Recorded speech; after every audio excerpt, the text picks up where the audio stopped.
नमस्कार विद्यार्थी मित्रांनो, आपल्या यूट्यूब चॅनलमध्ये सर्वांचं सहर्ष स्नेह स्वागत। आज अत्यंत महत्त्वाचा जो व्हिडिओ आहे तो तुमच्यासाठी घेऊन आलेला आहे। आता येत्या रविवारी आपले कोल्हापूर जिल्हा मुख्याध्यापक संघ आयोजित श्री रामानुजन गणित प्रज्ञा परीक्षा जी आहे ती गणित प्रज्ञा परीक्षा आयोजित केलेली आहे। आता या परीक्षेमध्ये कोणत्या प्रकारचे प्रश्न कशा पद्धतीने विचारले जातात याची थोडक्यात आजच्या व्हिडिओमध्ये आपण चर्चा करणार आहोत। मित्रांनो, आता मी जे काही या ठिकाणी क्वेश्चन पेपर घेतलेले आहे ती 2024 ची प्रश्नपत्रिका आहे। किती 2024 मधील हे क्वेश्चन पेपर आहे। या प्रश्नपत्रिकेतील काही उदाहरणे जी आहेत ती काही उदाहरणे या ठिकाणी मी घेणार आहे। व्हिडिओ शेवटपर्यंत पहा। व्हिडिओ आवडल्यास एक लाईक करा, चॅनलवर जर नवीन असाल तर चॅनलला सबस्क्राइब करा। ओके, आता इथं बघा काय दिलेलं आहे तर सरळ रूप द्या। प्रश्न काय आहे? सरळ रूप द्या। आता सरळ रूप द्या म्हणजे काय तर सिम्प्लिफाय, इंग्रजीत सुद्धा मी तो प्रश्न लिहिलेला आहे, सिम्प्लिफाय म्हटलेला आहे। आता याला कशा पद्धतीने आपण सरळ रूप द्यायचं ते इथं पाहूया। आता या 29.37 वजा 8.415 अधिक 7 अशा पद्धतीचं हे गणित इथं दिलेलं आहे। आता यामध्ये आपण काय करूया, इकडं उभ्या मांडणीमध्ये हे करून घेऊया। 29.37 या पद्धतीने लिहिला की हा जो पॉइंट आहे ना, हा पॉइंट इथं पॉइंट खाली यायला पाहिजे। ओके, आणि मग याची मांडणी जी आहे ती एकक हा एकक घ्यायचा, एकक स्थानी करा। त्यानंतर हा इकडं 4, नंतर इथं 1 आणि 5 या पद्धतीने अशी मांडणी करायची। या पद्धतीने ही मांडणी होणं अपेक्षित आहे। लक्षात आलं? ठीक आहे। हा 7 जो आहे ना, हा 7 पूर्ण आहे म्हणजे 7.000 इकडं किती तुम्ही शून्य जे आहे ते किती शून्य देऊ शकता, काही अडचण नाही। म्हणजे 7.000 काय अडचण नाही, इथं पण शून्य देऊन टाका। इथं काय बघा वजा आहे, प्रथमतः आपण इथं वजाबाकी करून घेऊया। काय करून घेऊया? वजाबाकी करून घेऊया। ठीक आहे। आता इथं 10तनं 5 गेले म्हणजे इथं काय राहिलं, साध्या पद्धतीने वजाबाकी करून घ्यायची। पूर्णांकाची वजाबाकी म्हणून काय वेगळं करायची काही गरज नाही आहे। ठीक आहे। इथं बघा 7 आहे, इथं 1 आहे म्हणजे इथं झालं 6 10 मधून 5 गेले 5, 6 मधून 1 गेला, किती राहिले 5 राहिले। 3 मधून 4 जात नाही, मग इकडनं 1 हातचा घ्यायचा, इथं 8 झाले। त्यानंतर इथं किती झाले 13 झाले। आता 13 मधून जर 4 गेले, 13 मधून जर 4 गेले तर किती होतात 9 होतात। पॉइंट खाली पॉइंट द्यायचा। 8 मधून 8 गेला 0, 2 मधून 2 इथं काही नाही म्हणजे 0, 2 मधून 0 गेला 2, 20.955 20.955 इथं लिहून घ्यायचं बरोबर 20.955। मग आता अधिक 7 करायचं, अधिक 7 पॉइंट इथं 000 करा। ठीक आहे। 5/5 5/5 9/9 पॉइंट खाली पॉइंट 7/7 2/2 27.955 उत्तर किती येत आहे इथं 27.955। ओके, 27.955 या पद्धतीने याचं काय आलेलं आहे आन्सर आलेला आहे। प्रश्न सोपा असतोय, फक्त व्यवस्थित पायरीनं सोडवायचा असतो। ठीक आहे। नेक्स्ट प्रश्न बघा, खालील संख्या विस्तारित रूपातल्या 709.845 709.845 या पद्धतीचं हे गणित इथं दिलेलं आहे। Write the numbers in their expanded form. Expanded form मध्ये आता हे गणित आपण कशा पद्धतीने सोडवू शकतो त्या इथं पाहूया। 709.845 म्हणजे हा एकक आहे, हा दशक आहे, हा शतक आहे। दशांश शतांश या पद्धतीने जायचं आहे, आलं लक्षात? ठीक आहे। दशांश शतांश या पद्धतीने जायचं आहे। हा जो 9 आहे तो इथं लिहिणार आहे 9। ठीक आहे। इथं काय येणार आहे अधिक, हा 0 लिहिला नाही तरी चालतो पण मी लिहितो अधिक। हा 7 जो आहे याच्या पुढे 2 स्थानं आहेत म्हणजे याची किंमत किती झाली 700 झाली, आलं लक्षात? किती झाली 700 किंमत झाली।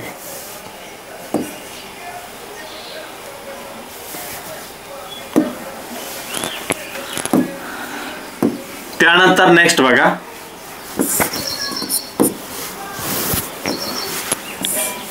बरोबर इथं अधिक करा। अधिक हा 8 आहे ना, इथं वर 8 लिहायचा, पॉइंट नंतर 1 स्थान आहे, पॉइंट नंतर या बाजूला उजव्या बाजूला 1 स्थान आहे म्हणून एकावरती 1 0 द्यायचा।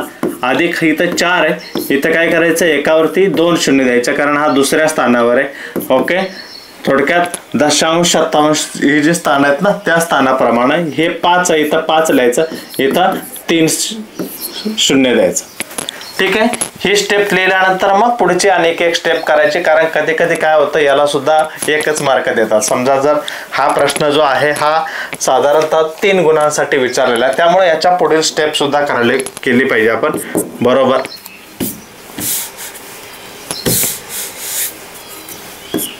700 अधिक 0 अधिक 9 अधिक हे 8 वरती तर खाली छेदस्थानी 1 आणि 0 दिलेला आहे म्हणजे याचा अर्थ काय 0.8 आहे.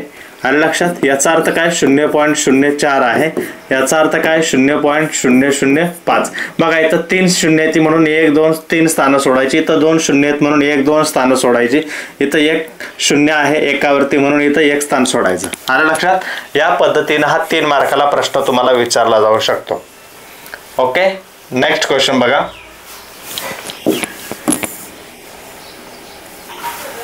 ठीक आहे, आता या प्रश्नामध्ये काय दिलेलं आहे ते आपण जरा पाहूया. वन विभागाने खैराची 23,278 झाडे, बेहड्याची 16,576 झाडे व उरलेली इतर प्रकारची झाडे लावली. जर वन विभागाने एकूण 54,000 झाडे लावली तर इतर प्रकारचे किती झाडे लावली. बेसिक प्रश्न आहे आणि हा 4 मार्काला प्रश्न इथं विचारलेला आहे. ओके, आता इथं खैराची ही झाडं आहेत एवढी, बरोबर आहे. खैराचे काय आहेत ती झाडं तिथं दिलेली आहेत. ही खैराची झाडं आहे. ओके, ही आहेत बेहड्याची झाडं. या दोघांची बेरीज करून ती आपण जर त्या ठिकाणी 54,000 मधून मायनस केली तर आपलं उत्तर त्या ठिकाणी येणार आहे की नाही. मग इथं लिहिणार आहे मी वन विभागाने खैराची, कारण इथं पायरीला मार्क आहे. खैराची झाडे, खैराची झाडे बरोबर 23,278. ठीक आहे, आणि बेहड्याची झाडे, बेहड्याची झाडे किती म्हटलेलं आहे 16,576. मग या दोघां मिळून किती आलंय तर खैराची अधिक बेहड्याची झाडे मग किती येत आहे 23,278 अधिक 16,576. याचं जे उत्तर आहे ते जर आपण बाजूला सोडवलं तर येतं 39,854. 39,854 ह्या दोघांची टोटल झाडं आली. आता आपल्याला काय म्हटलेलं आहे इतर प्रकारची झाडं म्हटलेली आहेत. मग इथं लिहा इतर प्रकारची झाडे, इतर प्रकारची झाडे बरोबर काय येणार 54,000 वजा 39,854. 39,854. ठीक आहे, यामधून हे मायनस करा, वजाबाकी तुम्हाला येते 14,146 उत्तर येते. 14,146 आणि खाली एक वाक्य लिहा की इतर प्रकारची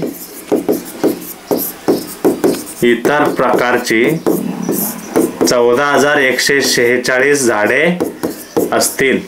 14,146 झाडे असतील. या पद्धतीने याचं उत्तर जे आहे ते आपल्याला काढायचं आहे. आलं लक्षात? सोपा प्रश्न आहे. ठीक आहे, आणि साधारणतः हा 4 मार्काला 2024ला विचारलेला आहे. ओके, नेक्स्ट क्वेश्चन बघा.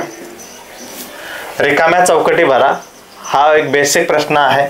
रिकाम्या चौकटी आपल्याला भरायच्या तिथं. आता इथं काय आहे बघा 19ला आपण fill in the empty boxes. 19ला रोमन संख्या चिन्हात आपण कसं लिहितो ते इथं लिहायचं 19ला. मग इथं काय येणार हे 10 आणि हे 9 बरोबर. x ix म्हणजे काय झालं 19 झालं. ठीक आहे, 25 आहे 10 20 आणि हे 5 25 झालं. हे 500ला तुम्हाला माहिती आहे LCDM तुम्हाला हे फॉर्म्युला माहिती आहे. इथं 50 असतं, इथं 100 असतंय. LCD इथं 500 असते आणि इथं 1000 असते. मग 500ला काय म्हणतो आपण D म्हणतो. 500ला काय म्हणतो D म्हणून इथं D लिहा. आता इथं IC जे आहे ते थोडासा कन्फ्युजन प्रश्न आहे. हा IC जर म्हटलं तर 100 - 1 आपण जर इकडे केलं तर ते CI पाहिजे होतं असं मला वाटतंय. CI मग इथं काय येणार आहे 101 येणार आहे. 75 जे आहे ते 75 आपण कसं लिहिणार आहे तर LXXV म्हणजे हे 50, 60, 70 आणि हे 5, 75. CLX, C म्हणजे काय, याचं थोडक्यात इथं फॉर्म्युला सांगतो. C म्हणजे काय, 100 आहे, L म्हणजे 50 आहे आणि X म्हणजे 10. म्हणजे हे किती झाले, 150 आणि हे 10, 160 आलं. Okay, X I X 25 500D. इथं जे आहे हे CI करतो, इथं CI करतो. IC म्हटलं तर ते थोडंसं 99 वेगळ्या पद्धतीनं पण लिहिले जाते. CI करतो इथं 101. हे आहे 75. CLX म्हणजे 160. आता हा प्रश्न आहे आपल्याला सिम्प्लिफाय करायचा आहे. काय करायचं आहे, सिम्प्लिफाय करायचं आहे, सोडवायचा आहे. याला सोपा रूप द्यायचा आहे. या प्रश्नाला काय करायचं आहे मित्रांनो, सोपा रूप द्यायचा. प्रश्न अत्यंत सोपा आहे. फक्त आपल्याला काय करायला पाहिजे, थोडंसं यातलं पूर्णांकयुक्त जे दिलेलं आहे ते अंशाधिकमध्ये करून घ्यायला पाहिजे. बरोबर आहे. आता इथं बघा 7.2/3 आहे. डायरेक्ट इथं घेतो मी, म्हणजे 7 आणि यांचा गुणाकार करायचा. बरोबर आहे. आणि हे त्यामध्ये मिळवायचं. 7 त्रिक 21, 21 आणि 2 किती झाले, 23/3. किती उत्तर आलं याचं, 23/3. इथं वजा आहे ना, वजा द्यायचं, चुका करायच्या नाही. 7 8 56, 56 आणि 5, 56 आणि 5 किती झाले, 61. 61/7, 61/7 अधिक 11 9 99 आणि त्यामध्ये 7 मिळवा. किती आला, 11 9 99 आणि त्यामध्ये प्लस 7 केलं की 106/9 येतं. आता इथं आपल्याला छेद समान करायला पाहिजे. काय करायला पाहिजे, छेद समान करायला पाहिजे. तर छेद आपण 63 करूया. किती छेद करूया, 63 करून घेऊया. 23/3 गुणिले, आता 3ला कितीने गुणल्यानंतर 63 येईल. 3ला कितीने गुणल्यानंतर 63 येईल. तर 21 ने इथं गुणा, इथं सुद्धा 21 ने गुणा, वजा 61/7, 7 9 63, इथं 9 ने गुणा, म्हणून इथं सुद्धा 9 ने गुणायला पाहिजे. कारण छेदाला ज्या संख्येने गुणतो त्याच संख्येने आपण अंशाला गुणत असतो. 106/9 इथं गुणिले 7 करा, इथं गुणिले 7 करा. ओके, आता बरोबरचं चिन्ह. 23 गुणिले 21 यांचा जो गुणाकार आहे तो येतो 483. बाजूला करून बघा तिथं, हे 63 वजा 61 गुणिले 9 याचा गुणाकार येतो 549. 549/63 अधिक 106 गुणिले 7 यांचा जो गुणाकार आहे तो येतो 742. 742/63.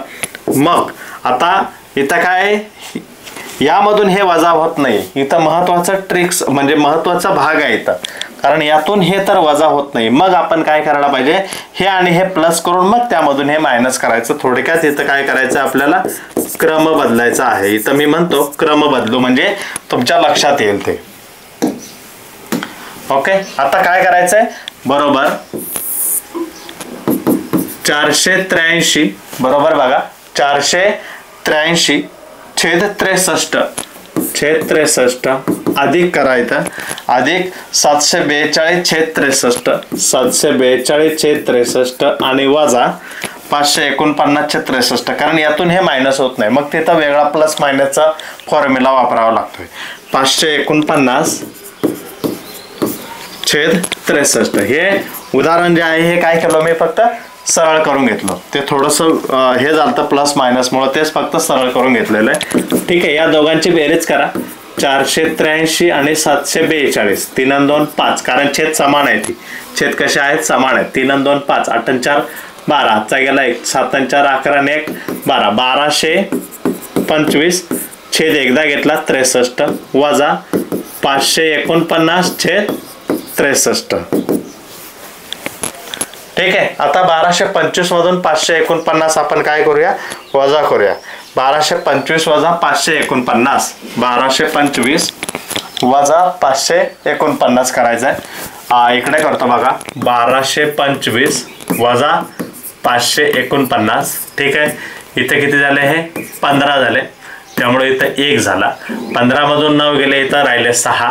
1 मधून 4 वजा होत नाहीत, म्हणजे इकडनं घेतलं. 11 मधून 4 गेले, 7 राहिले, कारण 7 आणि 4 11. 1 मधून 5 वजा होत नाही, म्हणजे 0 झालं, हे 11 झालं. 11 मधून 5 गेले, 11 मधून 5 गेले, उत्तर किती येत आहे, 6.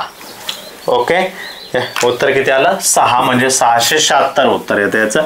676/63. याच्या पुढे आणि करा तुम्ही, कारण हे जे काय आहे हे सर्व कशात दिलेलं आहे, हा पूर्णांक मध्ये दिलेलं आहे, त्यामुळे याचं उत्तर सुद्धा पूर्णांक मध्येच काढा. ते कसं काढायचं, 676/63 करायचं. इथंच करून दाखवतो तुम्हाला.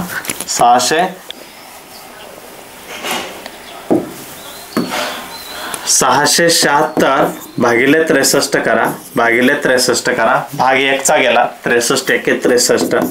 ठीक आहे, इथं किती राहिले आता 63, 64, 65, 66, 67 म्हणजे किती आलं इथं 4 आणि 6. इथं काय आता भाग जात नाही, इथे काय भाग जात नाहीये, म्हणजे याचं उत्तर आलं. हा पूर्णांक आहे, बरोबर आहे. हे आहे तुमची बाकी जे आहे तो काय तो अंश येतो, म्हणजे 1.46/63. ठीक आहे, या पद्धतीनं 1.46/63 उत्तर येतं. या पद्धतीने हे गणित जे आहे ते सोडवलं पाहिजे. ओके, तेव्हा तुम्हाला एकूण 3 मार्क जे आहेत ते 3 मार्क इथे मिळणार आहेत. ठीक आहे, स्क्रीनशॉट काढणार असेल तर काढून घ्या तुम्ही. यातला आता पुढील प्रश्न बघा, गुणाकार करायचा आहे. हा प्रश्न फार इझी आहे, गुणाकार करा. याचं उत्तर डायरेक्ट सांगून टाकतो, कारण तुम्हाला ते माहिती आहे. 76, 52, 0366 या पद्धतीने याचा गुणाकार करून टाका.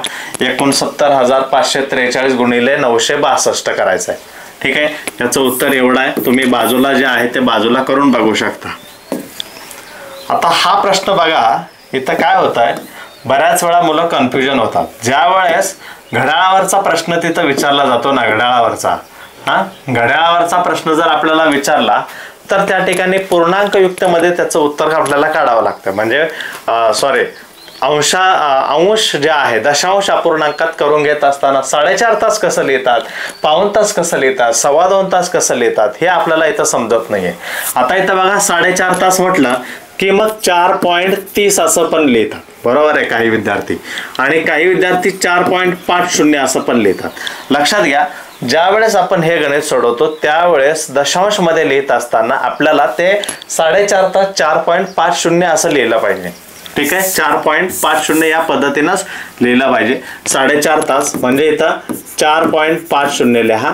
ओके, 4.50 इथं सगळं आपल्याला अक्षरात दिलेलं आहे, ते फक्त संख्यात्मक रूपामध्ये इथं मांडून घ्या. अधिक पाऊण तास म्हटलेलं आहे. पाऊण तास म्हटल्यानंतर काय येणार आहे, 0.75 येणार आहे. पाऊण तास जे म्हटलेलं आहे ते काय येणार आहे, 0.75 येणार आहे. 0.75 घ्या, 0.75 वजा 2.25 तास म्हटल्यानंतर 2 तास, बरोबर आहे ना. काय उत्तर येणार आहे याचा, 2 तास 75 मिनिटं. 2.25 तास म्हटलेलं आहे, 2.25 तास. आलं लक्षात.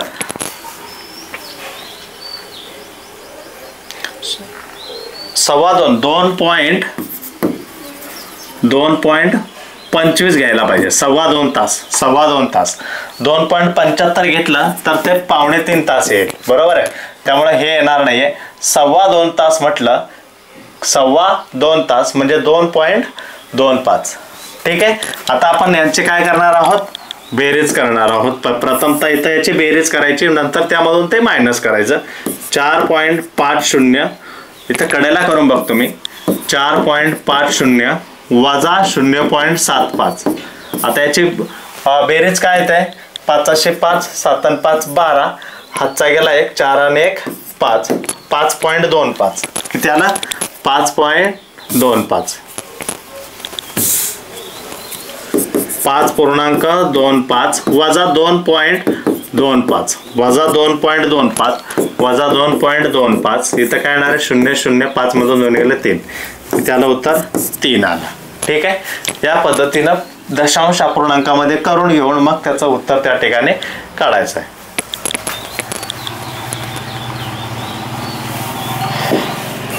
आता हा बघा, हा एक बेसिक प्रश्न या ठिकाणी विचारलेला आहे. काय म्हटलंय की दुकानदाराने 1870 रुपयास एक याप्रमाणे 7 कुकर खरेदी केले. किती कुकर खरेदी केले, 7 कुकर खरेदी केले. ते सर्व कुकर 14,230 रुपयांस विकले तर त्याला किती रुपये जास्त किंवा कमी मिळाले, हा इथं प्रश्न इथं विचारलेला आहे. हे बघा, दुकानदाराने 1,870 रुपयांस एक याप्रमाणे किती 7 कुकर खरेदी केले, म्हणजे 7 कुकरची खरेदी किंमत गुणिले 7 होणार. बरोबर आहे. 7 कुकरची खरेदी किंमत इथं काय होणार आहे, गुणिले 7 होणार आहे. ते सर्व कुकर 14,230 रुपयास विकले तर त्याला किती रुपये जास्त किंवा कमी मिळाले. इथं आपल्याला या दोघांची किंमत जी आहे ती आहे खरेदी किंमत. बरोबर आहे. या दोघांचा गुणाकार म्हणजेच काय आहे, दुकानदाराची त्या कुकरची खरेदी किंमत आहे. मग मी इथं लिहितो खरेदी किंमत बरोबर, खरेदी किंमत बरोबर काय आहे तर 1,870 गुणिले 7 ही आहे त्याची खरेदी किंमत. कारण 1870 रुपयाला एक आहे असे 7 कुकर म्हटलेले आहेत म्हणून गुणिले 7 करा. तिथं 1,870 गुणिले 7 केलं तर काय उत्तर येते बघा, 7 0 0 7 7 49, 7 गेले 4, 7 8 56 आणि 4 किती झाले 60. ठीक आहे. 7 1 7, 7 आणि 6 किती झाले 13. 13,090 रुपये. 13,090 रुपये ही काय आले त्याची खरेदी किंमत. 13,090 रुपये आलेली आहे खरेदी किंमत. ओके. आता आपल्याला इथं टोटल विक्री किंमत माहिती आहे. विक्री किंमत जी आहे ती विक्री किंमत माहिती आहे. किती आहे विक्री किंमत, विक्री किंमत आहे 14,230. निश्चितच खरेदीपेक्षा जर विक्री जास्त असेल तर तिथं काय होतो, नफा होतो. म्हणून मग इथं लिहायचा नफा बरोबर विक्री किंमत वजा खरेदी किंमत. विक्री किंमत असं सूत्र लिहिलं की मग तुम्हाला मार्क पैकीच्या पैकी मिळतात. विक्री किंमत वजा खरेदी किंमत, विक्री किंमत वजा खरेदी किंमत. ठीक आहे. आता इथं 14,230 वजा खरेदी किंमत किती आहे 13,090 वजा 13,090. ठीक आहे. आता इथं 14,230 वजा 13,090 केलं की उत्तर येतं 1,140 रुपये. 1,140 रुपये. ठीक आहे. या पद्धतीनं हा बेसिक प्रश्न जो आहे तो आपल्याला किती 3 गुणांसाठी इथं विचारलेला आहे. किती मार्काला विचारलेला आहे, 3 मार्कांसाठी हा प्रश्न जो आहे तो इथं विचारण्यात आलेला आहे. हे सूत्र महत्वाचे आहे, बाकी काय नाही. इथं सूत्र जे आहे ते सूत्र इथं लक्षात ठेवा. 500 पेक्षा लहान फक्त 3च विभाजक असलेले, याचं जे उत्तर आहे तो थोडंसं कन्फ्युजन आहे. इथं जर वर्ग असला तर मात्र उत्तर करेक्ट येत आहे. इथं जर एचा वर्ग जर दिला तर उत्तर करेक्ट येत आहे. त्या ठिकाणी ते कसं येत आहे, याचा बेसिक फॅक्टर जे आहे ते फॅक्टर पाडायचे. मग 12चा वर्ग आणि गुणिले 30चा वर्ग जर केला तर हे उत्तर परफेक्ट येत आहे. 12चा वर्ग गुणिले 30चा वर्ग. ठीक आहे. 1,29,600 या पद्धतीनं. नंतर आपण ते उदाहरण पाहूया. इथं 500 पेक्षा लहान फक्त 3च विभाजक असलेल्या 3 अंकी संख्या कोणत्या, त्या सर्व संख्यांची बेरीज आपल्याला विचारलेलं आहे. 500 पेक्षा लहान म्हटलेलं आहे.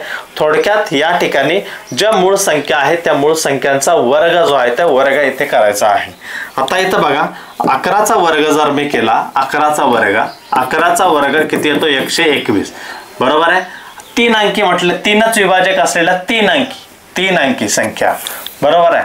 तर या ठिकाणी 121 आलं. त्यानंतर मूळ संख्यांचा वर्ग करायचा. थोडक्यात इथं मूळ संख्या ज्या देतात ना त्या मूळ संख्यांचा काय करायचा बाळांनो, वर्ग करायचा. ठीक आहे. 11चा वर्ग 121. त्यानंतर 13चा वर्ग जो आहे तो 169 येतोय. त्यानंतर 17चा वर्ग त्या ठिकाणी 289 येतो, 289. आणि 19चा वर्ग त्या ठिकाणी 361 येतो. त्यानंतर 23चा जर आपण केला तर 23 गुणिले 23 करूनच दाखवतो तुम्हाला. 3 त्रिक 9, 3 दुने 6. ठीक आहे. इथं घेतला 0. ओके. 2 त्रिक 6, 2 बे 2 दुने 4, 4 6 6 12, हातचा गेला 1, 4 आणि 1 5, 524. ही जी संख्या आहे ना ही 500च्या पुढे जाते. आणि आपल्याला प्रश्नात काय म्हटलंय, 500 पेक्षा लहान म्हटलेलं आहे. आपल्याला प्रश्नामध्ये काय म्हटलंय, 500 पेक्षा लहान म्हटलेलं आहे. म्हणून या ठिकाणी या संख्या आहेत, या संख्या आलेल्या 121, 169, 289 आणि 361 यांची आता इथं आपण काय करूया, बेरीज करूया.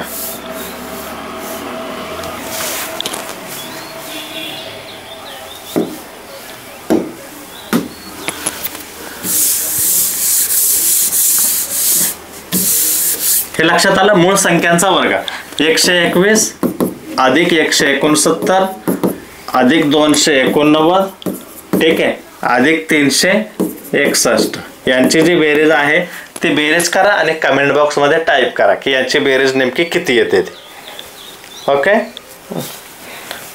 नेक्स्ट प्रश्न बघा. हा दिसतोय आता. ओके, कोल्हापूरहून 15:30 वाजता सुटणारी महाराष्ट्र एक्सप्रेस गोंदिया येथे दुसऱ्या दिवशी 20:45 वाजता पोहोचते. कितीला पोहोचते? 20:45 वाजता पोहोचते. तर कोल्हापूर ते गोंदिया या प्रवासाला एकूण किती वेळ लागला? अशा पद्धतीचा हा प्रश्न इथं विचारलेला आहे.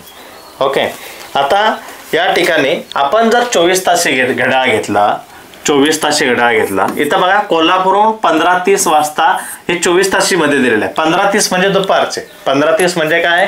दुपारचे. ओके, म्हणजे थोडक्यात 12, 13, 14, 15 बरोबर आहे. 1, 2, 3, 3:30 दुपारी 3:30 वाजता सुटणारी महाराष्ट्र एक्सप्रेस गोंदिया ते दुसऱ्या दिवशी म्हटलेलं आहे. दुसऱ्या दिवशी म्हणजे दुपारी 12, रात्रीचे 12 नंतरचा उद्या दिवस जो आहे तो त्या दिवशी 20:45 पोहोचलेले आहे. 20:45 म्हणजे काय? दुपारच्या नंतर म्हणजे संध्याकाळच्या वेळेत आहे. बरोबर आहे. तर कोल्हापूर ते गोंदिया या प्रवासाला किती वेळ लागतो? आता प्रथमतः आपण काय करून घेऊया, 24 तासामध्ये या ठिकाणी रात्री 12 पर्यंतचा कालखंड काढून घेऊया. काय करूया? रात्री 12 पर्यंतचा कालखंड इथं काढून घेऊया. मग मी इथं लिहितो 24, इथं तास मिनिटे असं लिहूया आपण. ओके, इथं तास, ठीक आहे. त्यानंतर इथं लिहा मिनिटे, तास मिनिटे लिहिला. अशा पद्धतीने आपण तयार करतो. ओके, इथं काय लिहितो? 24, इथं 00, हे किती? 15:30 वजा करायचं. इथं 15:30 वजा करायचं. बरोबर आहे. 15:30 वजा करायचं. आता इथं जात नाही म्हणून इथं भाग वजा होत नाही. इथं 23 घ्यायचं. 1 तास घ्यायचा म्हणजे काय घ्यायचं? 60 मिनिटं घ्यायचे. 60 मधून 30 गेले, 30 राहिले. 23 मधनं 15 घालवायचे. 23 मधून 15 घालवायचे. उत्तर किती येत आहे? बरोबर आहे ना. इथं 60 मधून 30 गेले, 30 राहिले. 23 मधून 15 गेले, 23 मधून 15 गेले. उत्तर किती येत आहे? 8. 5 आणि 3 8. बरोबर आहे. 8 तास 30 मिनिटे. किती वेळ झाला? 8 तास 30 मिनिटे. ओके, आता हे जे 8:30 आहेत हे काय करायचं? 20:45 वाजता पोहोचते म्हटलेलं आहे. म्हणजे हे पहिला झाला, ठीक आहे. दुसऱ्या दिवशी 20:45 म्हटलंय. दुसऱ्या दिवशी 20:45 20:45 जे आहे त्या 20:45 मधून मध्ये जर आपण म्हणजे दुसऱ्या दिवसाचे 20:45 तास झालेले आहे. ते दुसऱ्या दिवसाचे 20:45 तास रात्री 12 पासून तर तिथून 20 पर्यंत म्हणजे 24 जे काय आहे आपण म्हणतो की रात्री 12 नंतर काय वाजला? 1, 2, 3, 4, 5, 6, 7, 8, 9, 10, 11, 12, 13, 14, 15, 16, 17, 18, 19, 20. बरोबर आहे. ते 20:45 तास ऍक्च्युली आहेत रात्री 12 पासून ते दुसऱ्या दिवसापर्यंत. त्याच्यामध्ये हे फक्त काय करायचं? प्लस करून टाकायचं. ठीक आहे. इथं लिहा तास, इथं लिहा मिनिटे,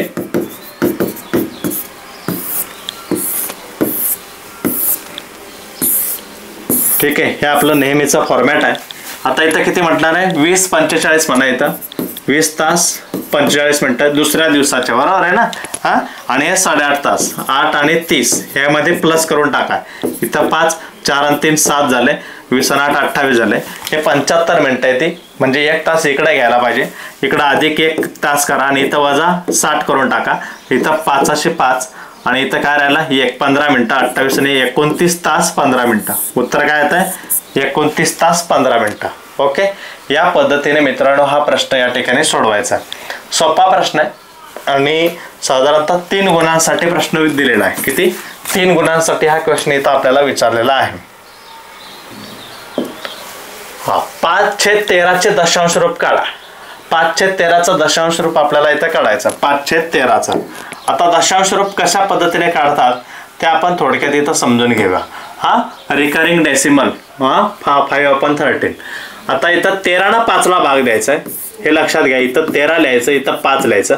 भाग जात नाही म्हणून इथं 0 द्यायचं, इथं 0 घेऊया. ओके. हा, 13 1 13. थोडंसं खाली येतोय. ओके, हा दिसतंय आता. 13 एके 13, 13 दोने 26, 13 त्रिक 39, 3चा भाग गेला 39 राहिला.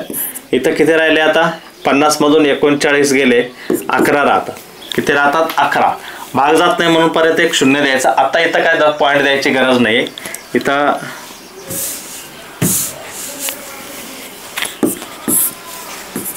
50 0.3. ठीक आहे. आता इथं 13 त्रिक 39 झालेला, 13 त्रिक 39 झालेला. ठीक आहे. आता बरोबर 13 8 किती? 104, 13 8 104. ठीक आहे. इथं राहिले 6, परत एक शून्य घ्यायचा.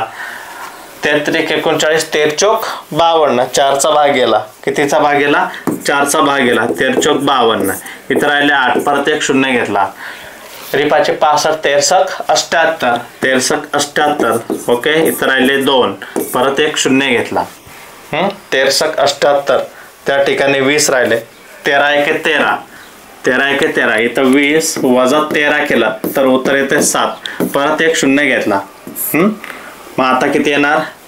13 5 65, 13 5 65. इथे किती आले? 5 आले. आता इथं 5 आलं, इथं 5 आलं, म्हणजे हाच गट काय होणार आहे? डबल डबल येणार आहे. 3 8 4 6 1 5, 3 8 4 6 1 5. हाच गट काय होणार आहे? पुन्हा पुन्हा येणार आहे. याच्या डोक्यावरती अशी एक रेषा मारून टाका आणि उत्तरामध्ये लिहा 5/13 बरोबर 0.3 8 4 6 1 5 आणि इथं वरती अशी रेषा देऊन टाका. ओके. ही आहे आवर्तीची रेषा आहे. ती कशाची रेषा आहे? आवर्तीची रेषा आहे. ठीक आहे. या पद्धतीने मित्रांनो तुम्हाला हा प्रश्न जो आहे, हा प्रश्न या ठिकाणी सोडवायचा आहे. हा प्रश्न जो आहे हा इथं सोडवायचा आहे. या पद्धतीने या प्रश्नाचं उत्तर जे आहे ते तुम्हाला काढता यायला पाहिजे. येईल सोडवायला. बेसिक प्रश्न आहे, ती लक्षात ठेवा. याच्यानंतरचे जे प्रश्न आहेत ते नंतरच्या व्हिडिओमध्ये मी तुम्हाला सॉल्व्ह करून देतो. थँक्यू.